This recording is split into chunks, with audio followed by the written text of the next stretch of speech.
નમસ્તે. ધોરણ 11 પરમાણવીય બંધારણ વિડીયો નંબર 2. મિત્રો, અગાઉના વિડીયોમાં આપણે પરમાણવીય બંધારણની કેટલીક પ્રસ્તાવના જોઈ. તેમાં આપણે ઇલેક્ટ્રોનની શોધ કેવી રીતે થઈ હતી તે કેથોડ કિરણ નળી દ્વારા આપણે જોયું. હવે આ ઇલેક્ટ્રોનનો જે વીજભાર છે તે વીજભાર અને દળનો ગુણોત્તર આજનો આપણો ટોપિક છે. આ charge to mass ratio of electron, ઇલેક્ટ્રોનનો વીજભાર અને દળનો ગુણોત્તર. તો મિત્રો, સૌ પ્રથમ આપણે વાત કરીએ તો ઇલેક્ટ્રોનનો વીજભાર અને દળનો ગુણોત્તર એ સૌ પ્રથમ આપનાર વૈજ્ઞાનિક છે થોમ્સન. જે થોમ્સન નામના વૈજ્ઞાનિકે થોમ્સન નામના વૈજ્ઞાનિકે આ ઇલેક્ટ્રોનનો વીજભાર અને દળનો ગુણોત્તર તેમને પ્રસ્થાપિત કર્યો હતો. ઇલેક્ટ્રોનના ગુણોત્તરને આપણે જો E કહીએ અને દળને આપણે ME કહીશું, એટલે કે માસ ઓફ ઇલેક્ટ્રોન, તો E/ME નો જે રેશિયો છે તે જે થોમ્સને આપ્યો હતો અને એ ઈસવીસન 1897માં તેમને આ રેશિયો નક્કી કર્યો. મિત્રો, એ માટે તેમને શું કર્યું? તો એ માટે તેમને કેથોડ કિરણ નળી, જે આપણે આગળ પણ વાત કરી, કેથોડ કિરણ નળીનો તેમને ઉપયોગ કર્યો. કેથોડ કિરણ નળીનો ઉપયોગ કર્યો, જેમાં તેમને વિદ્યુતીય અને ચુંબકીય ક્ષેત્ર, વિદ્યુતીય અને ચુંબકીય ક્ષેત્રને એકબીજાની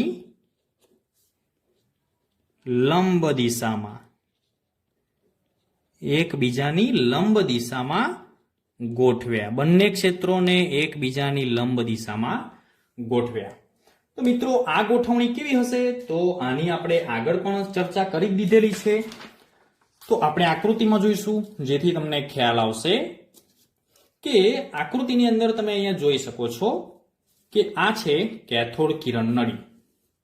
આગળ પણ આપણે વાત કરી એ જ બાબત અહીંયા છે. કેથોડ કિરણ નળી છે. મિત્રો, જોઈ શકો છો તમે, આ છે કેથોડ.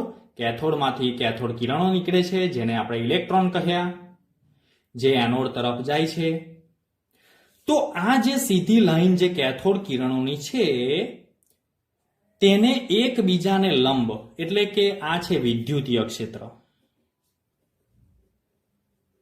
વિદ્યુતીય ક્ષેત્ર, મિત્રો, આ છે વિદ્યુતીય ક્ષેત્રનો ધન ધ્રુવ અને આ છે ઋણ ધ્રુવ. અને તેને લંબ છે વિદ્યુતીય ક્ષેત્ર, તેનો આ છે N ધ્રુવ અને આ છે S ધ્રુવ. બંનેને એકબીજાને લંબ ગોઠવ્યા. ચલો, હવે મિત્રો આપણે આ બાબતની અહીંયા ચર્ચા કરીએ. અહીંયા આપણે જોઈશું તો તેમાં 3 બાબતો અહીંયા નક્કી થઈ. 3 બાબતો. કેવી 3 બાબતો? તો જ્યારે પણ અહીંયા વિદ્યુતીય ક્ષેત્ર, માત્ર વિદ્યુતીય ક્ષેત્ર, અત્યારે હું જે વાત કરું છું આકૃતિમાં તમને બંને દેખાય છે, પરંતુ હું બોલું છું એના પર તમે ખાસ ધ્યાન આપજો. જ્યારે પણ માત્ર વિદ્યુતીય ક્ષેત્ર લગાડવામાં આવે કે લાગુ પાડવામાં આવે ત્યારે જે આ ઇલેક્ટ્રોનનો જે પથ છે એ ઇલેક્ટ્રોન તેના મૂળ પથમાંથી બિંદુ A તરફ ખસે છે. બિંદુ A તરફ ફક્ત વિદ્યુતીય ક્ષેત્ર લાગુ પાડવામાં આવે ત્યારે. મિત્રો, આવું કેમ થયું? તમને ખબર છે કે ઇલેક્ટ્રોન તે ઋણ વીજભાર ધરાવે છે અને વિદ્યુતીય ક્ષેત્રના ધન ધ્રુવ તરફ તે ખસે, કારણ કે વિરુદ્ધ વીજભાર એકબીજાને આકર્ષે છે, માટે તે એ બિંદુ તરફ વિચલન કરે છે, એ બિંદુ તરફ અથડાય છે. ચલો, એ જ રીતે આ થયો પહેલો પોઈન્ટ. હવે આપણે બીજો પોઈન્ટ જોઈએ. કાં તો અહીંયા આપણે પહેલો પોઈન્ટ લખી દઈશું, જેથી તમને ખ્યાલ આવશે. તો એનું તારણ 3 બાબતો જે છે એ 3 બાબતો અહીંયા તારણો કરીને લખીએ તો જ્યારે વિદ્યુતીય ક્ષેત્ર, અહીંયા મિત્રો હું ટૂંકમાં લખીશ, વિદ્યુતીય ક્ષેત્ર માત્ર જો લાગુ પાડવામાં આવે તો ઇલેક્ટ્રોન કયા બિંદુ તરફ જશે? બિંદુ એ તરફ અથડાય છે. બરોબર? ચલો અહીંયા આપણે આકૃતિની અંદર ફરી જોઈએ. તો હવે આપણે શું કરીશું? હવે જ્યારે માત્ર ચુંબકીય ક્ષેત્ર આપણે લાગુ પાડવામાં આવે ત્યારે હવે વિદ્યુતીય ક્ષેત્ર નથી. બીજા વિકલ્પમાં આપણે જોઈએ, બીજા વિકલ્પમાં ફક્ત ચુંબકીય ક્ષેત્ર લાગુ પાડવામાં આવશે ત્યારે આ જે ઇલેક્ટ્રોનનો જે પથ છે તે ઇલેક્ટ્રોનનો પથ બિંદુ સી આગળ અથડાય છે. તો તે સી તરફ વળાંક લે છે. તો અહીંયા આપણે એ પણ નોટ કરી દઈશું. તો માત્ર ચુંબકીય ક્ષેત્રની હાજરીમાં કેથોડ કિરણો કાં તો ઇલેક્ટ્રોન, તમે જે લખો તે ચાલે, બિંદુ સી તરફ ખસે છે કાં તો અથડાય છે. મિત્રો આ થઈ બીજી બાબત. હવે આપણે ત્રીજી બાબત જોઈએ. મિત્રો ત્રીજી બાબતની અંદર હું તમને એ કહીશ કે જો આ બંને ક્ષેત્ર, એક છે વિદ્યુતીય ક્ષેત્ર અને બીજું છે ચુંબકીય ક્ષેત્ર, એને દૂર કરી દેવામાં આવે તો આપણને ખ્યાલ જ છે સીધી જ બી બિંદુમાં તે જશે. પણ એક બીજો વિકલ્પ અહીંયા છે મિત્રો. ત્રીજા વિકલ્પમાં આપણે અહીંયા જોવાના છે કે વિદ્યુતીય ક્ષેત્ર અને ચુંબકીય ક્ષેત્ર પરસ્પર લંબ ગોઠવેલા છે. તો વિદ્યુતીય ક્ષેત્ર અને ચુંબકીય ક્ષેત્રને આપણે સંતુલિત કરીશું કે જેથી બંને ક્ષેત્રોની હાજરીની જે અસર છે તે અસર નાબૂદ થઈ જશે. એટલે કે બંને ક્ષેત્રોની ગેરહાજરી થઈ જશે. એ રીતે બંનેને એકબીજાની સાથે આપણે સમતોલિત કરીશું. અને એવું જ્યારે કરીશું ને ત્યારે પણ કેથોડ કિરણો છે તે સીધા જ બંને ક્ષેત્રોની ગેરહાજરી હોવાને કારણે, કારણ કે તેમને એકબીજા સાથે સમતુલિત કરેલા છે, માટે તે સીધી લીટીમાં જઈને બી સાથે અથડાય છે. તો એ પણ આપણે અહીંયા નોટ કરી દઈશું. તો અહીંયા આપણે લખીશું ત્રીજા મુદ્દાની અંદર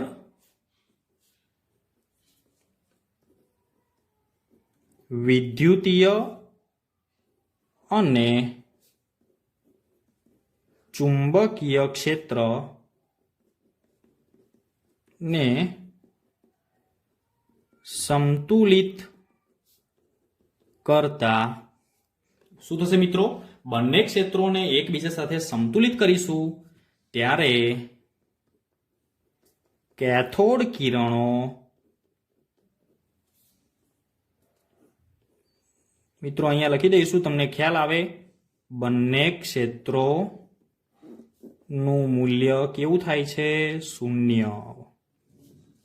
એટલે કે બંને ક્ષેત્રોની ગેરહાજરીમાં કેથોડ કિરણો સીધા જઈને બિંદુ બી સાથે અથડાય છે. તો મિત્રો આ જે 3 બાબતો છે એ 3 બાબતો અહીંયા સૌથી અગત્યની છે.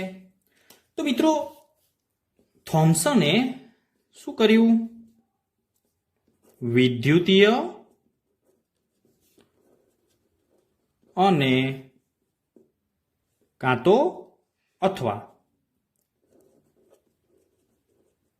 ચુંબકીય ક્ષેત્રની પ્રબળતા પૈકી કોઈ એકની હાજરીમાં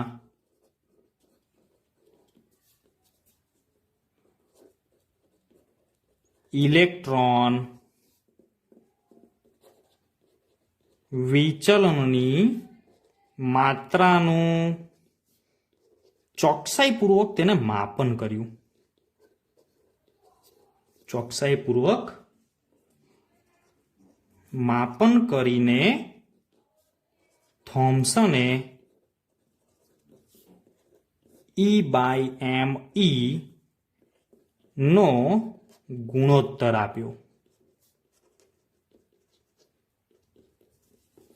મિત્રો સૌથી અગત્યની બાબત છે, આગળ આપણે વાત કરી કે પહેલા ચુંબકીય ક્ષેત્ર માત્ર લાગુ પાડ્યું, પછી ફરી વિદ્યુતીય ક્ષેત્ર લાગુ પાડ્યું, ફરી બંને ક્ષેત્રોને એકબીજા પર સંતુલિત કર્યા. તો આ રીતે બંનેમાંથી કોઈ એકની હાજરીમાં ઇલેક્ટ્રોનના વિચલનની માત્રાનું તેને ચોકસાઈપૂર્વક કેટલાક અવલોકનો કર્યા અને એ અવલોકન પરથી થોમ્સને E/me નો ગુણોત્તર આપ્યો. એટલે કે ઇલેક્ટ્રોનનો વીજભાર અને તેના દળનો ગુણોત્તર આપ્યો અને તે જે ગુણોત્તર છે તે આ મુજબ છે E/me. મિત્રો આપણને ખ્યાલ છે કે ઇલેક્ટ્રોનનો વીજભાર એ આપણે કુલંબમાં માપીએ છીએ, ગુણ્યા 10^11. 1.758820 ગુણ્યા 10^11. હવે ઇલેક્ટ્રોન છે, ઇલેક્ટ્રોનનો વીજભાર છે તેને આપણે કુલંબમાં આપીએ છીએ, એટલે કુલંબ અપોન માસને આપણે કિલોગ્રામમાં, તો કિલોગ્રામ, કાં તો આ એકમને આપણે કુલંબ ઇન્ટુ કેજી ઇનવર્સ એ રીતે પણ આપણે લખી શકાય. તો મિત્રો અહીંયા એક બાબત સૌથી અગત્યની ધ્યાનમાં આવે છે. તો તે કઈ બાબત સૌથી વધારે ધ્યાનમાં આવશે, તો એની આપણે અહીંયા ચર્ચા કરીશું. તો એ બાબત એ છે કે અહીંયા જ્યારે પણ પહેલા આપણે લખી દઈશું કે વિદ્યુતીય કાં તો ચુંબકીય, વિદ્યુતીય કાં તો ચુંબકીય ક્ષેત્રની હાજરીમાં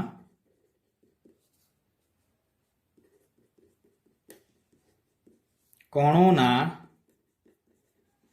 તેમના માર્ગમાંથી વિચલનનો આધાર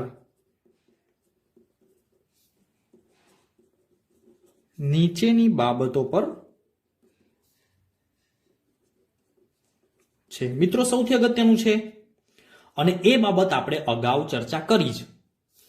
ચુંબકીય અને વિદ્યુતીય ક્ષેત્રની હાજરીમાં કણોનું તેમના માર્ગમાંથી કેટલું વિચલન થાય છે, તો તેનો આધાર શાના પર છે, તો તેનો આધાર મિત્રો પહેલી બાબત છે કણો પરનો વીજભાર. કણો પરનો વીજભાર, તો કણો પરનો વીજભાર એટલે તો કે અહીંયા ઇલેક્ટ્રોન પરનો વીજભાર. જો ઇલેક્ટ્રોન પરનો વીજભાર વધુ હોય તો તેનું વિચલન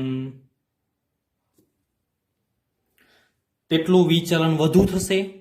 એટલે કે કણો પર કયો વીજભાર હોય છે, ઋણ વીજભાર. મિત્રો ખાસ આપણે સમજી લઈશું કે કણો પરનો વીજભાર કયો છે, ઋણ વીજભાર છે.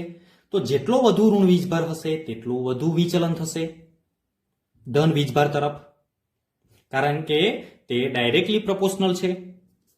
ચલો એ જ રીતે બીજું છે તે કણોના દળ પર આધાર રાખે છે. મિત્રો આ ઇન્વર્સલી પ્રોપોર્શનલ છે, કારણ કે કણોનું દળ જેટલું વધારે હોય ને તેટલું વિચલન.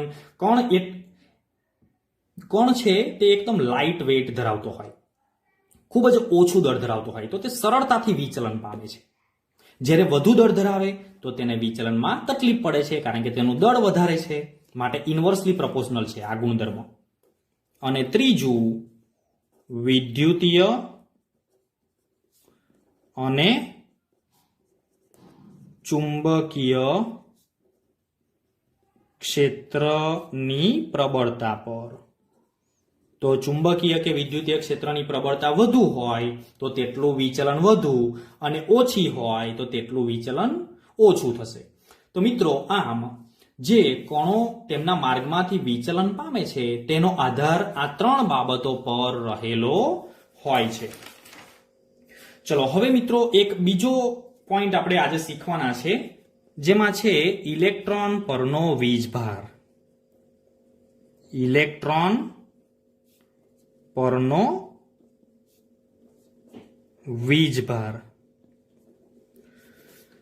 તો ઇલેક્ટ્રોન પરનો જે વીજભાર છે એ વીજભાર મિત્રો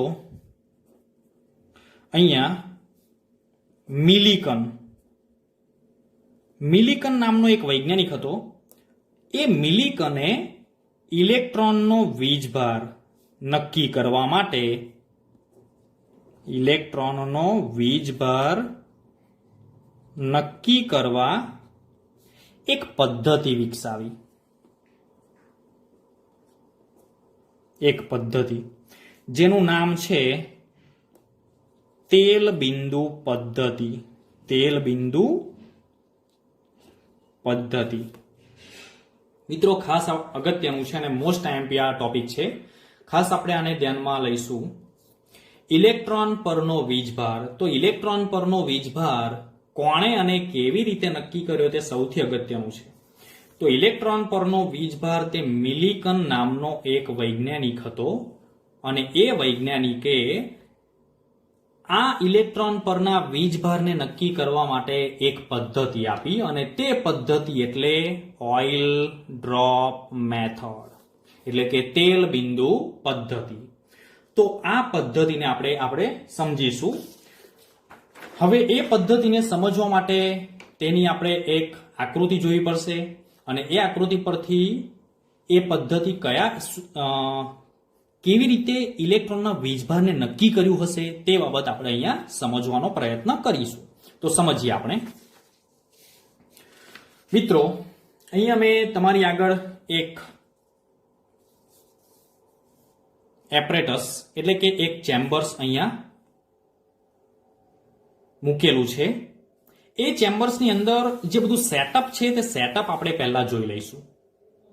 એની અંદર જે બધું ગોઠવણી કરેલી છે એ ગોઠવણીનો પહેલા ખ્યાલ મેળવીશું તો જ આપણને ખ્યાલ આવશે કે કઈ રીતે આ કામ કરે છે. તો મિત્રો સૌથી પહેલું આ એક ચેમ્બર, આ એક પાત્ર છે. એ પાત્રની બાજુમાં અહીંયા એટોમાઇઝર છે મિત્રો, એટોમાઇઝર. તો એટોમાઇઝરનું કામ શું?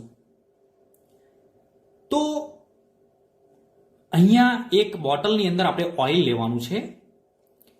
એ ઓઇલના નાના નાના ડ્રોપમાં તે સ્પ્રે કરે છે.